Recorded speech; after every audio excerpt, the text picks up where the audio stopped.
Às vezes, nós queremos mudar a nossa vida, a gente quer mudança. Só o que a gente vê por aí são pessoas falando que querem mudança, que querem mudar, que querem ser diferentes, mas não querem pagar o preço dessa mudança. Até que ponto você quer mudar?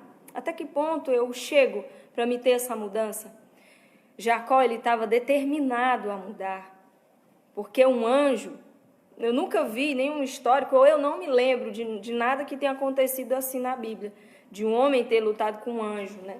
Então Jacó, ele foi mesmo o primeiro que fez essa proeza de ter lutado com um anjo e não ter morrido. Que ele poderia ter morrido, já que o anjo é mais forte, mais alto, né? Então, eu acredito que ele estava de verdade determinado a mudar. E bem ali, quando chega pela manhã, que o anjo pede para ele soltar, que ele toca, que o anjo mostra a força dele para Jacó, que Jacó sente que só um toque dele é capaz de deslocar a perna dele.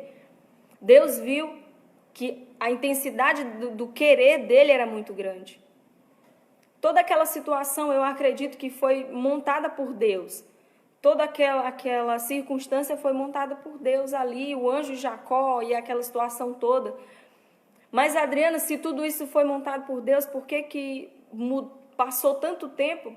Se Deus sabia que Jacó queria mudar, por que passou tanto tempo para ele poder chegar e dizer aquilo que Jacó queria? É como eu falei para você, muitas vezes as pessoas elas querem mudar, mas elas não estão dispostas a pagar o preço dessa mudança. Elas não estão dispostas a fazer nada que lhe custe para que elas possam sair dessa situação. E ali Deus viu, quando ele sentiu a dor e não soltou, continuou segurando, Deus viu que Jacó realmente estava determinado a mudar a situação dele, a ser diferente. E ali o anjo foi e disse assim para Jacó: qual é o teu nome? E ele foi e falou, respondeu o anjo, e o anjo foi e disse assim: a partir de hoje você não é mais Jacó, a partir de hoje você é Israel, porque você lutou com Deus e com os homens e venceu. E aí você pode estar se perguntando assim, mas e qual é o sentido disso? Isso não tem sentido. Como é que ele luta a noite inteira com um anjo e de repente ele vai, pergunta o nome dele e tudo? Para você pode não ter, mas para Jacó tinha muito sentido, porque ali era a vida dele que estava em jogo, era uma questão interna dele. E naquele momento foi resolvido. Quando o anjo pergunta o nome dele, ele está querendo, o que eu entendi nessa história é que ele estava querendo saber como era que Jacó se via. Qual é a maneira que você tem se visto? Como é que você se vê? Ele perguntou qual é o seu nome, ele disse: eu sou Jacó. Porque era assim que Jacó se via. Era dessa forma que ele se via o tempo todo. Quando ele era criança, era assim que as pessoas chamavam ele. Quando ele era adolescente, era assim que as pessoas chamavam ele. E até quando ele se tornou já adulto, era esse o nome que ele tinha. Então, ele se via dessa forma. Essa pessoa que ele era. E ele tinha características de Jacó. Ele era fujão, ele era medroso, ele era enganador. Ele praticava todas essas coisas. Essas eram as características de Jacó.